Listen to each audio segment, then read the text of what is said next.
الله وكفى وسلام على عباده الذين اصطفى أما بعد أعوذ بالله من الشيطان الرجيم بسم الله الرحمن الرحيم يا أيها الذين آمنوا اذكروا الله ذكرا كثيرا وسبحوه بكرة وأصيلا سبحان ربك رب العزة عما يصفون وسلام على المرسلين والحمد لله رب العالمين اللهم صل على سيدنا محمد وعلى آل سيدنا محمد وبارك وسلم. ذکر کلام قرآن مجید میں کئی جگہ استعمال ہوا ہے. ایک معنی اس کا ہے اللہ کا قرآن، اِنَّا نَحْنُ نَزَّلْنَا الذِّكْرَ وَإِنَّا لَهُ لَحَافِظُونَ. ہم نے ہی اس نصیحت نامے کو نازل کیا اور اس کی حفاظت کے لیے ہمیں ذمہ دار ہے. اور بعض جگہوں پر یہ اللہ کی یاد کے لیے استعمال ہے. چنانچہ جو آیت مبارکہ پڑھی گئی یا ایھا الذین آمنوا اذکروا اللہ ذکرا کثیرا، اے ایمان والو اللہ کو کثرت کے ساتھ یاد کرو.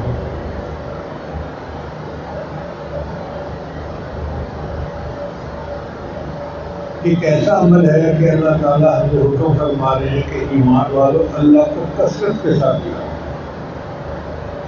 اب یہ ذکر ہماری غذا ہے. انسان دو چیزوں سے بنا، ایک جسم اور ایک روح. جسم مادی چیز ہے اور اس کی غذا بھی زمین سے نکلی ہے. پانی، گندم، چاول، سبزیاں، پھل سب زمین سے نکلتے ہیں. اور انسان کی روح عالم امر سے آئی ہوئی چیز ہے اور اس کی غذا بھی اوپر سے آنے والے انواروں سے ملے. تو ہمیں دو طرح کی غذا چاہیے، ایک جسمانی غذا اور ایک روحانی غذا. اگر کوئی بندہ جسمانی غذا استعمال نہ کرے کمزور ہو جائے گا، بیمار ہو جائے گا، حتیٰ کہ بستر پہ پڑ جائے گا. ہم جسمانی غذا تو دن میں 3 دفعہ 4 دفعہ استعمال کرتے ہیں، لیکن روحانی غذا کی طرف توجہ نہیں ہوتی. نتیجہ کیا ہوتا ہے کہ ہم روحانی طور پہ بیمار ہو جاتے ہیں. اسی لیے دو نوجوانوں کی آپس میں شادی ہوتی ہے، ایک بچے اور ایک بچی کی. دونوں کے جسم جوان ہوتے ہیں، مگر روحانی غذا استعمال نہ کرنے کی وجہ سے باقی طور پہ وہ بچوں کی مانند ہوتے ہیں، ان کی نشوونما نہیں ہوتی. اگر 3 سال کے بچوں کو آپ الگ چھوڑ دیں، وہ 10 منٹ کھیلیں گے، پھر 90 منٹ پہ لڑائی شروع کر دیں گے. یہی آج کل کے نوجوان جوڑوں کا حال ہے. جس گھر میں شادی ہوتی ہے وہیں جھگڑے، وہیں لڑائیاں. کیوں؟ اس لیے کہ جسم تو سب کے جوان ہیں مگر روحانی طور پر نشوونما نہیں ہوئی. بچے بچوں والی حرکتیں کر رہے ہیں، برداشت نہیں ہے، صبر نہیں ہے. تو ہمیں چاہیے کہ ہم اپنی روحانی غذا کو بھی استعمال کریں. یہ ہمارے بدن کی ضرورت ہے. ہم روحانی طور پر بہت کمزور ہو چکے ہیں. روحانی بیماریوں نے ہمارے اوپر حملہ کیا ہوا ہے اور ہم ان کے اندر گھرے ہوئے ہیں. الجھن، تکبر، شہوت اور اس قسم کی جتنی روحانی بیماریاں ساری ہمارے اندر موجود ہیں اور ہمیں اس کے علاج والے کی کوئی فکر ہی نہیں ہوتی. اپنی زندگی کا معمول ایسا بنائیں کہ ہم مستقل ذکر کے لیے وقت نکالیں.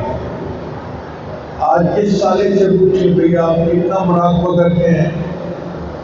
کوئی کہتا ہے جی 2 منٹ، کوئی کہتا ہے جی 5 منٹ. بھئی 2 منٹ اور 5 منٹ روزانہ پڑھنے سے تو پہلی کلاس کا بچہ بھی پاس نہیں ہوتا. کوئی بچہ روزانہ 2 سے لے کے 5 منٹ تک پڑھے یا 10 منٹ روزانہ پڑھے، کیا وہ کلاس میں پاس ہو جائے گا؟ نہیں ہو سکتا.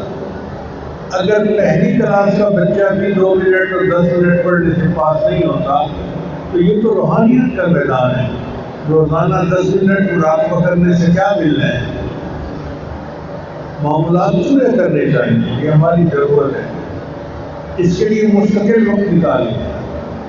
کتنی عجیب بات ہے، خبروں کے لیے وقت نکال آتا ہے، ادھر ادھر کے کاموں کے لیے وقت نکل آتا ہے، ذکر کے لیے وقت نکلتا. جس ذکر کا اللہ نے حکم دیا، یا ایھا الذین آمنوا اذکروا اللہ ذکرا کثیرا، اے ایمان والو اللہ کا ذکر کثرت کے ساتھ کرو. تو اسے کرتے ہی نہیں.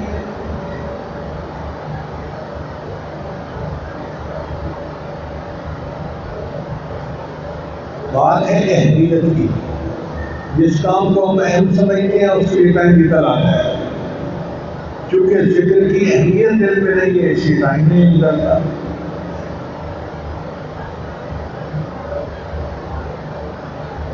یہ ذکر ہماری ضرورت ہے اور اس کو روزانہ کریں. ہم نے بعض لوگوں کو دیکھا روزانہ اخبار پڑھتے ہیں. اللہ کی شان کہ جتنی اہمیت وہ اخبار کو دیتے ہیں اتنی اہمیت ہم اللہ کے ذکر کو تو دے دینا. روزانہ 10 منٹ 15 منٹ آدھا گھنٹہ ضرور مصلی پہ بیٹھیں کہ یہ تو مجھے بیٹھنا ہی ہے. صبح و شام یہ معمول پکا کریں. صبح کا وقت ویسے بھی نور پیر کا ویلا ہوتا ہے. ہماری زبان میں کہتے ہیں نور پیر کا ویلا، یعنی پیروں کے جو بتائے ہوئے معاملات ہوتے ہیں ان کو کرنے کا وقت ہوتا ہے. ہمارے حضرت ہم سے فرمایا کرتے تھے کہ دیہات کی وہ عورتیں جو فجر سے پہلے اٹھ کر لسی بناتی ہیں وہ بھی برکات سے محروم نہیں رہتی. وہ ایسا نورانی وقت ہوتا ہے. اگر لسی بلونے والی عورتیں بھی اس وقت کی برکت سے محروم نہیں رہتی تو جو بندہ اس وقت اٹھ کر اللہ کا ذکر کرے گا وہ کیسے برکات سے محروم رہ سکتا ہے؟ نبی علیہ السلام ایک ہفتے کے لیے غار حرا میں تشریف لے جاتے تھے. اس وقت نہ قرآن اترا تھا نہ نماز فرض تھی. اگر یہ دونوں چیزیں نہیں تھیں تو پھر غار حرا میں نبی علیہ السلام کرتے کیا تھے؟ محدثین نے لکھا ہے کہ اللہ کا ذکر کرتے تھے، اللہ کے تفکر کرتے تھے. تو یہ اللہ کا ذکر اتنا تو اہم ہے. مدینہ میں مکہ مکرمہ میں کون سی ٹریفک تھی، کون سی فیکٹری لگی ہوئی تھی کہ شور تھا اور یکسوئی نہیں ہوتی تھی. مکہ مکرمہ تو ویسے ہی بہت تھوڑی آبادی والا شہر تھا. پھر بھی اللہ کے نبی صلی اللہ علیہ وسلم اپنے گھر میں یکسوئی ہونے کے باوجود غار حرا میں جاتے تھے. یہ امت کے لیے تعلیم تھی کہ تمہیں بھی تنہائی میں بیٹھنا چاہیے اگر تم چاہتے ہو کہ روحانی ترقی. اور غار حرا میں پہاڑ کے اوپر چوٹی کے اوپر چھوٹی سی ایک جگہ ہے، وہاں پہ اللہ کے معبود ایک ہفتہ گزارا کرتے ہیں. اس سے پتہ چلتا ہے کہ ذکر کی کتنی اہمیت ہے کہ انسان وقت نکالے اور تنہائی میں بیٹھے. جب تک ہم تنہائی میں بیٹھنا شروع نہیں کریں گے روحانی ترقی نہیں ہوگی، ہو ہی نہیں سکتی. ہمارے بزرگ تو بہت لمبا مراقبہ کرتے ہیں. سید احمد بدوی رحمۃ اللہ علیہ مصر کے ایک بزرگ گزرے ہیں، ان کے بارے میں آتا ہے کہ وہ 40 دن کا مراقبہ کرتے تھے. میں پڑھ کر حیران ہوا کتاب میں 40 دن کا مراقبہ. تو لکھا ہوا تھا کہ ہاں وضو کے لیے جاتے تھے اور وضو کر کے پھر آ جاتے تھے. یا بہت کوئی کھانے پینے کی ضرورت ہوتی تھی تو اس کے لیے اٹھتے تھے اور پھر واپس آ کے مراقبے ہو جاتے تھے. 40 دن تک مراقبے ہی کی کنڈیشن میں رہے اور ان کا چہرہ اتنا منور ہو گیا تھا ذکر کی وجہ سے کہ لوگ ان کے چہرے کو دیکھ ہی نہیں سکتے تھے. تو وہ اپنے چہرے پہ نقاب کیا کرتے تھے. ان کے خادم نے ایک مرتبہ انہیں کہا کہ اتنا عرصہ ہو گیا آپ کے خدمت کر چلے، مجھے تو چہرہ دکھا دیجیے. چنانچہ انہوں نے چہرے سے نقاب ہٹایا، ان کا خادم بے ہوش ہو گیا، وہ ان انوارات کو برداشت نہیں کر سکا۔ جیسے موسیٰ علیہ السلام نے جب اللہ کا دیدار کیا، اس کے بعد ان کے چہرے پہ اتنا نور تھا کہ لوگ ان کو دیکھ نہیں سکتے۔ یہی حال سید احمد بدوی کا ہو گیا۔ تو اگر وہ لوگ 40 دن مراقبہ کرتے تھے، بھئی ہم 40 منٹ کا مراقبہ تو کر لینا، یہ بھی تو ہماری روحانی غذا ہے۔ اور اس کو ایک اور طرح سے بات سمجھیں کہ آپ دنیا میں کسی بڑے سے ملنا چاہیں، آپ کو ویٹ کرنا پڑے گا۔ مثلاً آپ شہر کے ڈی سی او کو ملنا چاہیں تو ایسا نہیں کہ آپ جائیں اور جا کے ان کے سامنے پیش ہو جائیں۔ آپ جائیں گے تو وہاں کے جو لوگ ہیں وہ آپ کو ایک جگہ بٹھائیں گے، اور جب آفیسر فارغ ہوں گے تب آپ کی ملاقات کروائیں گے۔ تو ضلعی سطح کے آفیسر کو ملنے کے لیے 5 منٹ 7 منٹ انتظار کرنا پڑتا ہے، اور اگر کوئی اس سے بڑا آفیسر ہو تو اس سے زیادہ انتظار، اور اگر کوئی ملک کا وزیر اعظم صدر ہو تو اس سے بھی زیادہ انتظار۔ جتنا آفیسر بڑا ہوتا جائے گا انتظار لمبا ہوتا جائے گا، مہینہ اپوائنٹمنٹ لینے میں لگ جاتا ہے، پھر جا کے ٹائم ملتا ہے جو بڑے لوگ ہوتے ہیں۔ اب آپ سوچئے کہ ہم نے کائنات کے پروردگار اور مالک الملک سے ملاقات کرنی ہے تو ہمیں اس کے لیے کتنا انتظار کرنا پڑے گا؟ وہ ایسے تو نہیں ہوتی کہ بس ادھر مرے اور ادھر اللہ سے ملاقات ہو گئی، اس کے لیے ٹائم لگانا پڑے گا۔ تو جب ہم روزانہ مراقبہ کرتے ہیں تو آپ یہ سمجھا کریں کہ میں نے اپنے رب کا دیدار کرنا ہے، میری فکر ہوتی ہے قیامت کے دن، اور اس کے لیے یہ انتظار کا وقت میں یہاں گزار رہا ہوں۔ دنیا میں انتظار کا وقت گزار کے جائیں گے، جیسے ہی قیامت کا دن آئے گا اللہ کا دیدار ہو جائے گا۔ حدیث مبارکہ میں آتا ہے اللہ تعالیٰ قیامت کے دن اپنی ساتھ کی تجلی فرمائیں گے، یوم یکشف عن ساق۔ مفسرین نے لکھا ہے کہ اللہ اپنی تجلی کی تجلی کیوں فرمائیں گے؟ اس لیے کہ جب کوئی بڑا سامنے ہو نا تو اس کے سامنے آنکھ اٹھا کر دیکھنے سے انسان مرعوب ہوتا ہے، تو اس وقت تو سب کی آنکھیں نیچی ہوں گی۔ اب جب آنکھیں نیچی ہیں تو وہ چہرے کی طرف تو دیکھ نہیں سکیں گے۔ اللہ تعالیٰ صاف کی تجلی فرمائیں گے، کیونکہ نیچے نظر ہے تو صاف پہ نظر پڑنا نسبتاً آسان ہے، اور جب صاف کی تجلی ہوگی تو ساری مخلوق جو ہے وہ سجدے میں پڑ جائے گی، سوائے ان کے جو دنیا میں بے نمازی ہوں گے، جو دنیا میں بھی اللہ کے سامنے سجدہ ریز نہیں ہوتے ہوں گے، وہ سجدہ کرنا بھی چاہیں گے تو ان کی کمر سیدھی ہو جائے گی، وہ سجدہ نہیں کر سکیں، محروم ہو جائیں گے۔ اب آپ سوچئے وہ کیسا وقت ہوگا کہ اللہ دیدار کروائیں گے اور بندہ ان کے دیدار کے وقت ان کو سجدہ کر رہا ہوگا، مگر یہ لذت اس کو نصیب ہوگی جو دنیا میں سجدے کی لذت پانے کی کوشش کرے گا۔ اس لیے اللہ نے 5 وقت نماز فرض کی کہ ہم دن میں 5 مرتبہ اللہ کے اس دیدار کے تصور کو روز بنایا کریں۔ اس کی مثال ایسے ہی ہے کہ لڑکی کی شادی ہونی ہوتی ہے نا تو وہ دن میں درجنوں دفعہ اپنے آپ کو دلہن بنا سوچتی ہے، میں یوں دلہن بنوں گی، یوں شادی ہوگی، یوں ہوگا، تصور میں رہتی ہے۔ اللہ بھی یہی کہتے ہیں کہ میرے بندے تم نے میرا دیدار کرنا ہے، مجھ سے ملاقات کرنی ہے، تم دن میں 5 مرتبہ اس کا تخیل کر لیا کرو، سوچ لیا کرو۔ چنانچہ ہم نماز پڑھتے ہیں تو ہمیں نماز ایسے پڑھنی چاہیے جیسے ہم اللہ کو دیکھ رہے ہیں، حالانکہ ہم دیکھ تو نہیں سکتے دنیا میں، مگر تصور کی بات ہے نا۔ نبی اسلام نے فرمایا ان تعبد اللہ کأنک تراہ، تم ایسے عبادت کرو جیسے تم اللہ کو دیکھتے ہو، فإن لم تکن تراہ فإنہ یراک، اور اگر تم یہ کیفیت حاصل نہیں کر سکتے اللہ کو دیکھنے والی تو کم از کم یہ کیفیت ہو کہ اللہ تعالیٰ تمہیں دیکھ رہا ہے.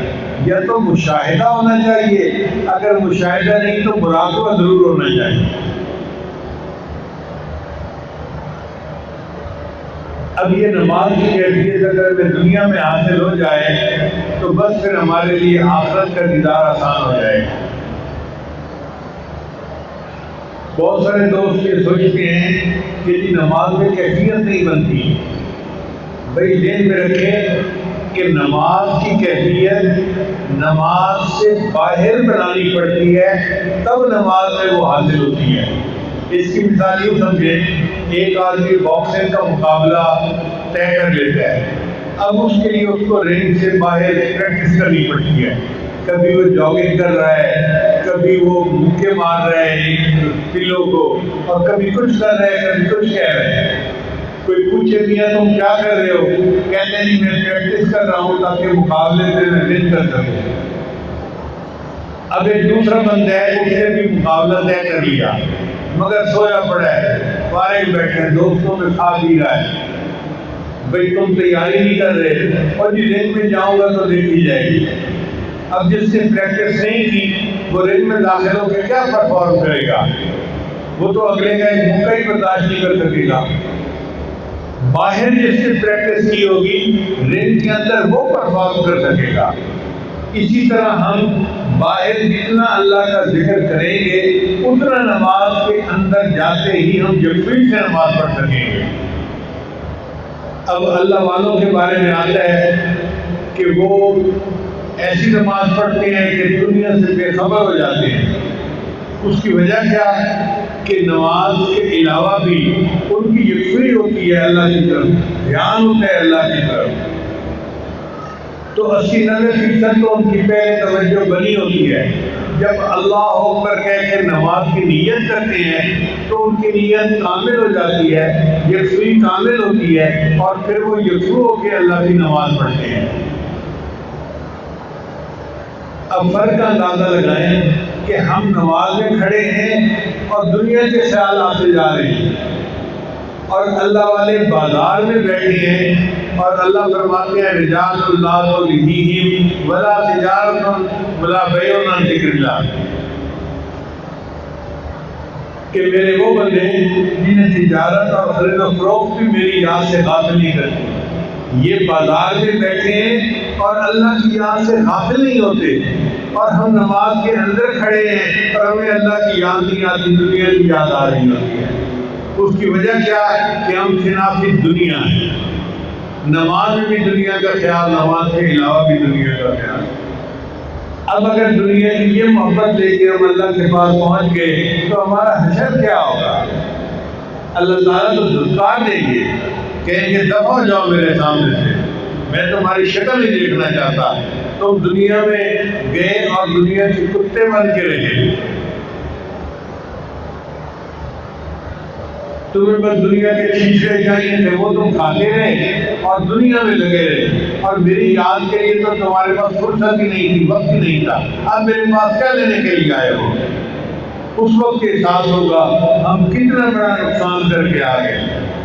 اس لیے ہمیں چاہیے کہ ہم اللہ کے ذکر کے لیے مستقل وقت نکالیں اور اس کو اپنی ضرورت سمجھ کے کریں. آج کل تو علماء بھی اگر ذکر کرتے ہیں نا تو ایک نفلی کام سمجھ کے کرتے ہیں کہ جی ہم ایک نفل کام کر رہے ہیں.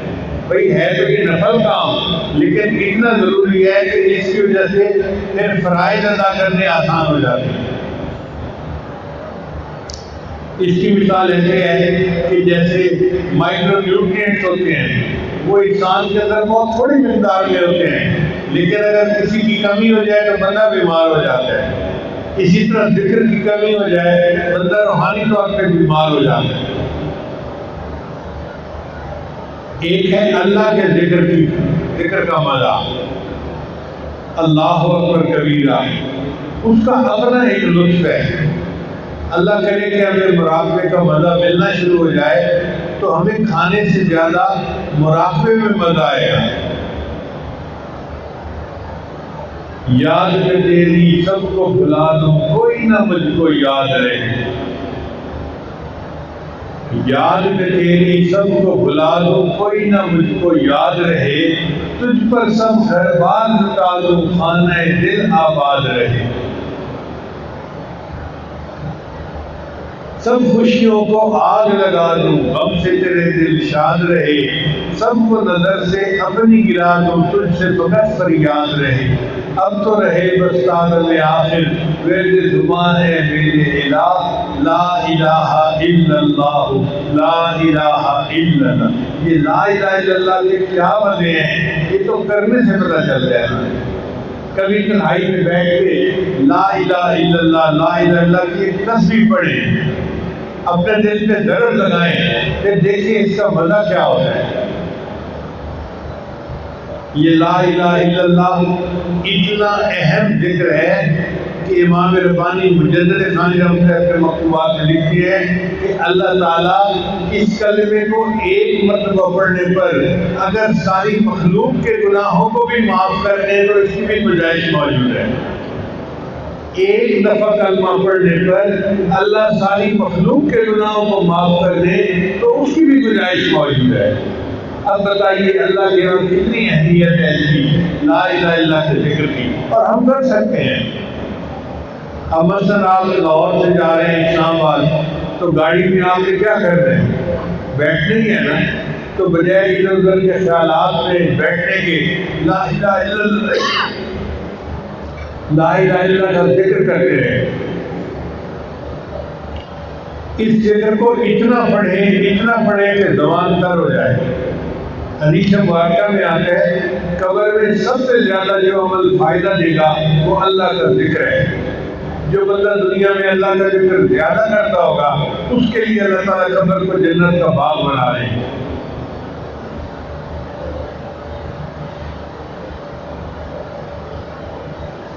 کتابوں میں عجیب و غریب واقعات لکھے ہوئے ہیں۔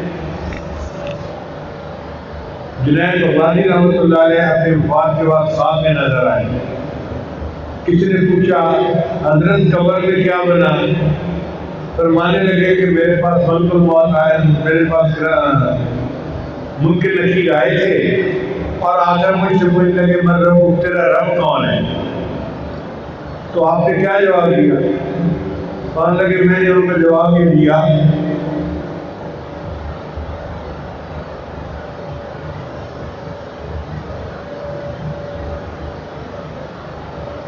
میں نے ان کو یہ جواب دیا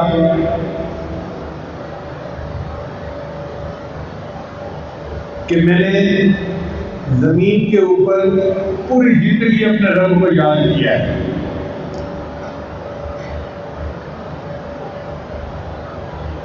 اب قبر میں آ کے میں اللہ کو کیسے بھول سکتا ہوں؟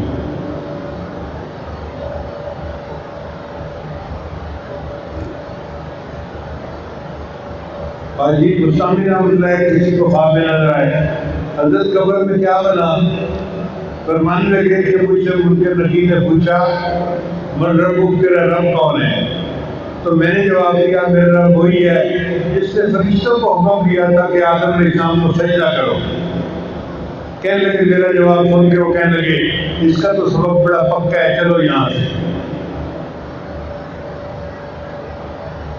شیخ عبدالعزیز رحمۃ اللہ کے بارے میں بھی ایسا ہی واقعہ ہے، کسی کو خواب میں نظر آئے اس سے پوچھا حضرت قبر میں کیا بنا؟ کہنے لگے منکر نکیر نے پوچھا تھا من رب، تیرا رب کون ہے؟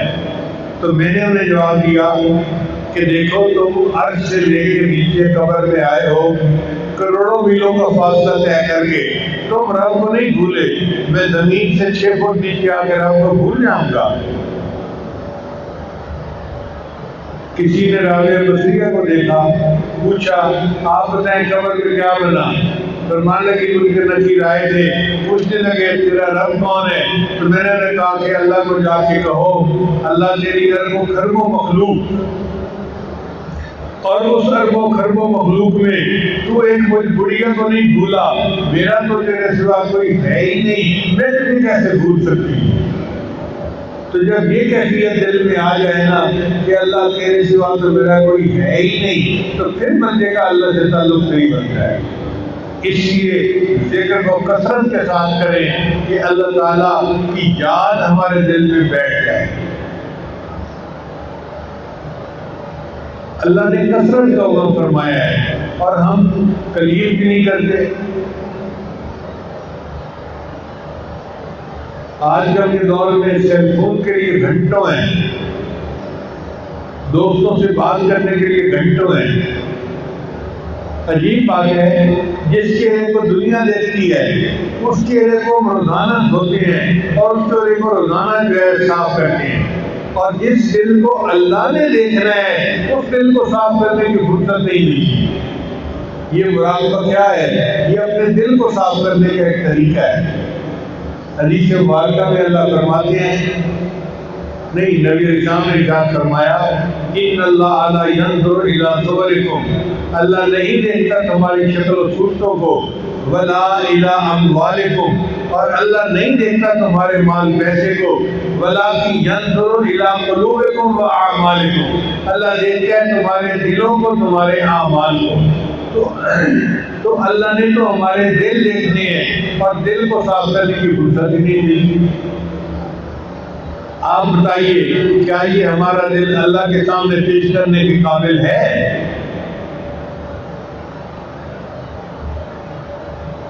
اس دل کے اندر تو پتہ نہیں کیا کیا گناہوں کے اثرات موجود ہیں۔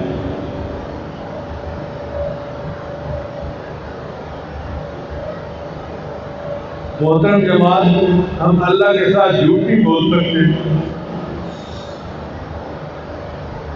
سچی بات ہے، ہمارے دل اللہ کے سامنے پیش ہونے کے قابل نہیں ہے۔ کاش کہ ہم اس دل پر محنت کرتے اور اس دل کو اللہ کے دکھائے جانے کے قابل بنا سکتے۔ ایک عورت اپنے گھر میں روزانہ 2 گھنٹے صفائیوں میں لگا دیتی ہے، پوچھے کیوں ایسا کرتی ہو؟ کہ جی اگر گھر گندا ہو تو میرا خامد ناراض ہوتا ہے۔ بھئی اگر گھر گندا ہو اور خامد ناراض ہوتا ہے تو دل بھی تو اللہ کا گھر ہے نا، جب دل گندا ہوتا ہے تو اللہ ناراض ہوتے ہیں کہ میرے بندے تو نے میرے گھر کو صاف کیوں نہیں کیا۔ اب اگر کوئی کہے کہ جی جب دل اللہ کا گھر ہے تو اللہ تعالیٰ خود صاف کیوں نہیں کر لیتے؟ تو علماء نے لکھا کہ جب مکان کرائے پہ دے دیا جائے نا تو پھر مالک مکان اس کو صاف نہیں رکھواتا، کرایہ دار اس کو صاف رکھتا ہے۔ مالک مکان شرط لگاتا ہے، بھئی میں کرائے پہ مکان تو دے رہا ہوں کچھ وقت کے لیے، اس کو صاف رکھنا تمہاری ذمہ داری ہے، اگر صاف نہیں رکھو گے تو میں تمہیں نکال دوں گا۔ تو اللہ نے اس دل پر اختیار دنیا میں ہمیں دیا ہے، اور یہ بھی فرمایا میرے بندو اس دل کو صاف کر لو، اگر تم صاف نہیں کرو گے تو میں پھر اس دل کو قبول نہیں کروں گا۔ شریعت کا حکم ہے کہ اگر کسی کمرے کے اندر زندہ کی تصویر ہو جاندار کی تو وہ رحمت کا فرشتہ نہیں آتا، اگر کسی جاندار کی تصویر کسی کمرے میں ہو وہاں رحمت کا فرشتہ نہیں آتا۔ جس دل میں کسی جاندار کی تصویر ہو وہاں رحمت کی فرشتہ کیسے آئے گا؟ اور آج جس کو دیکھو اسی کے دل میں کوئی نہ کوئی جاندار لگا ہوا ہے، اس کے دل میں فلاں کی تصویر، اس کے دل میں فلاں کی تصویر، اس کے دل میں فلاں کی تصویر۔ یہ دل ہے یہ بت خانہ ہے۔ ہمیں اپنے دل کو صاف کرنے کے لیے وقت نکالنا چاہیے اور کوشش کرنی چاہیے کہ ہمارا دل صاف ہو جائے۔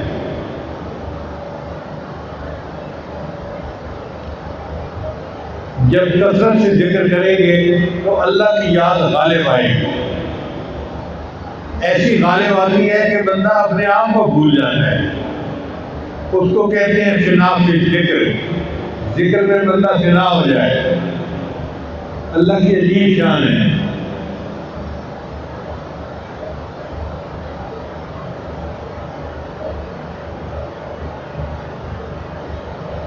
بہت پہلے وقت کی بات ہے، ابھی بھی بہت چھوٹا تھا، شاید نافے سے بھی چھوٹا تھا، بیمار ہو گیا۔ تو میں اس کو اپنی گلی میں ایک ڈاکٹر صاحب تھے ان کے پاس لے کے گیا دکھانے کے لیے، بچہ تھا۔ تو جب میں نے دکھایا تو ڈاکٹر صاحب نے مجھ سے پوچھا یہ بچے کا نام کیا ہے؟ اب میں حیران ہوں، مجھے اپنے بیٹے کا نام یاد نہیں آ رہا۔ میں 1 منٹ تو سوچتا رہا، پھر میں نے کہا ڈاکٹر صاحب اس کا نام عبداللہ لکھ لیں۔ اپنے بیٹے کا نام میں عبداللہ لکھوا کے آیا کیونکہ مجھے نام یاد ہی نہیں آ رہا تھا۔ تو جب انسان کثرت سے ذکر کرتا ہے نا تو یوں دل اللہ کی طرف متوجہ ہوتا ہے کہ اللہ کی سوا کوئی اور چیز یاد ہی نہیں آتی، دھیان ہی نہیں جاتا۔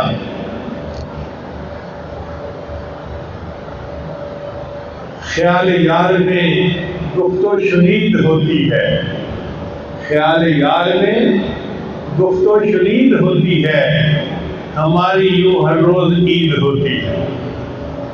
انسان جو ذکر کرتا ہے نا کثرت کے ساتھ، اس کی روز عید ہوتی ہے، روز اللہ کی رحمت کی نظر ہوتی ہے، اس پر تجلی ہوتی ہے اللہ کی رحمت۔ اس لیے ذکر کو کثرت سے کریں اور دنیا کی پریشانیوں سے نجات پائیں۔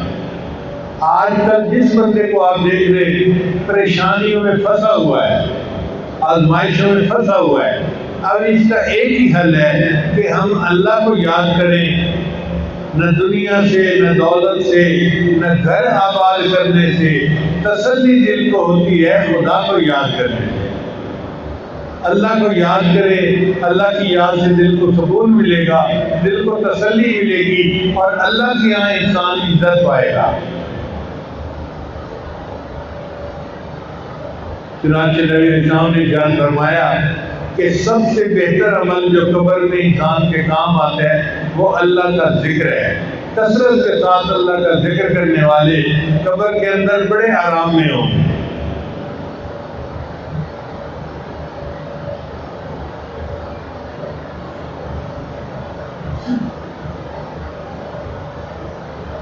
اور مراقبہ میں جو بیٹھتے ہیں نا مصلی پہ، اس کو یوں سمجھیں کہ میں انتظار کر رہا ہوں مالک الموت سے ملاقات کا، تاکہ جیسے ہی مجھے اللہ تعالیٰ وقت دیں گے میں اپنے اللہ کا دیدار کروں گا۔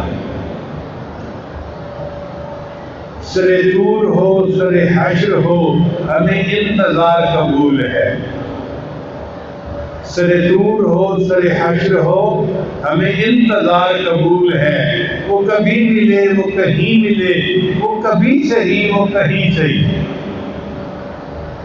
اے اللہ آپ اپنے دیدار کا وعدہ تو کریں، کیا وعدے دیں گے؟ ہم انتظار کرنے کے لیے تیار ہیں۔ سر طور ہو سر حشر ہو ہمیں انتظار قبول ہے، وہ کبھی ملے وہ کہیں ملے، وہ کبھی صحیح وہ کہیں صحیح۔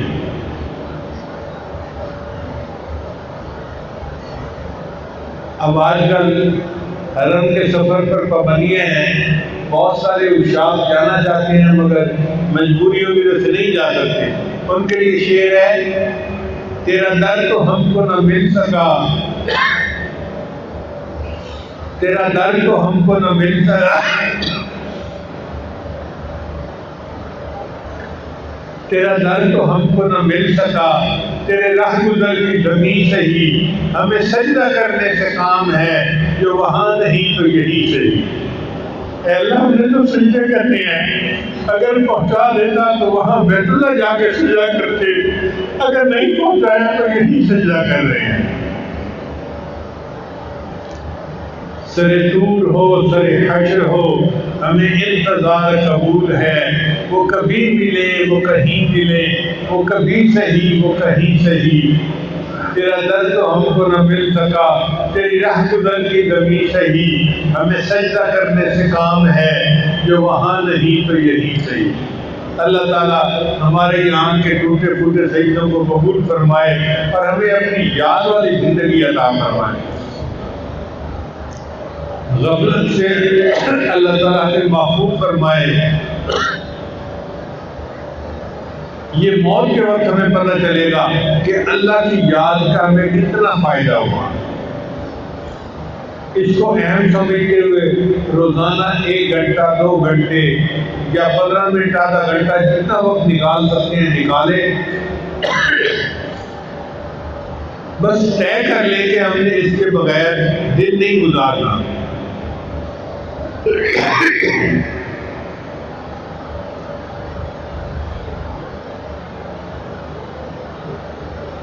بہت سارے دوست احباب بیت کی نیت سے بھی آئے ہوئے ہیں، تو توبہ کے کلمات پڑھائے جائیں گے، سچے دل کے ساتھ پیچھے پیچھے پڑھتے جائیں۔ پڑھیے بسم اللہ الرحمن الرحیم۔ لا الہ الا اللہ محمد الرسول اللہ، آمنت باللہ و ملائکتہ و کتبہ و رسلہ والیوم الآخر والقدر خیرہ و شرہ من اللہ تعالی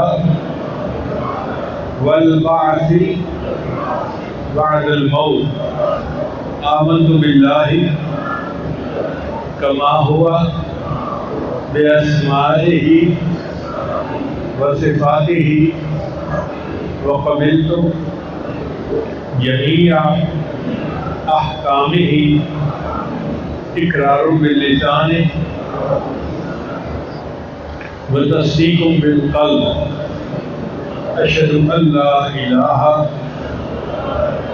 الا اللہ واشہد ان محمدا عبدہ ورسولہ، استغفر اللہ ربی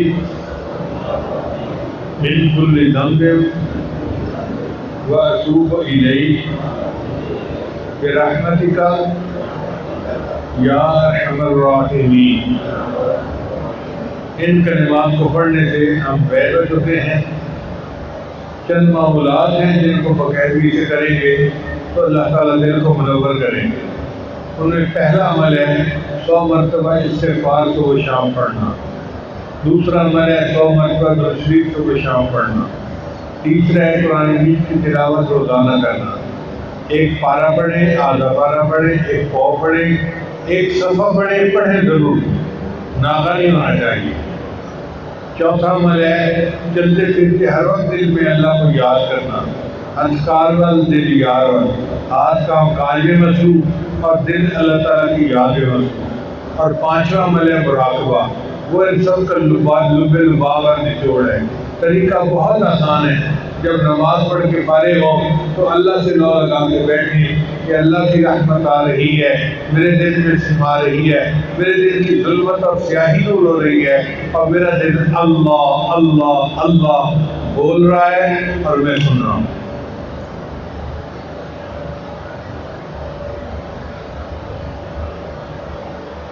آخر میں ایک بات ذہن میں رکھیے کہ جو بندہ اپنی زندگی میں ہزاروں مرتبہ اپنے دل پر اللہ الہ الا اللہ کی ضرب لگائے گا، کیا جب موت کا وقت آئے گا تو کلمے کے بغیر موت آ جائے گی؟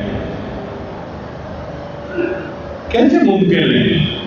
جس بندے نے اپنے ہوش و حواس کے ساتھ اپنی زندگی میں ہزاروں مرتبہ بلکہ لاکھوں مرتبہ اپنے دل پہ لا الہ الا اللہ کی ضربیں لگائی ہوئی ہوں، اس بندے کو کلمے کے بغیر کیسے موت آ سکتی ہے؟ تو برکت یہ ہے کہ اللہ پھر موت کے وقت اس کو کلمے کی توفیق عطا فرماتے ہیں اور وہ کلمہ پڑھ کے دنیا سے چلا جاتا ہے۔ اس لیے اپنی زندگی میں لا الہ کی ضربیں لگا لیجیے تاکہ قیامت کے دن ایمان کے ساتھ ہم اللہ کے سامنے پہنچے اور اللہ تعالیٰ ہمیں اپنا دیدار عطا فرمائے۔ وآخر دعوانا ان الحمد للہ رب العالمین۔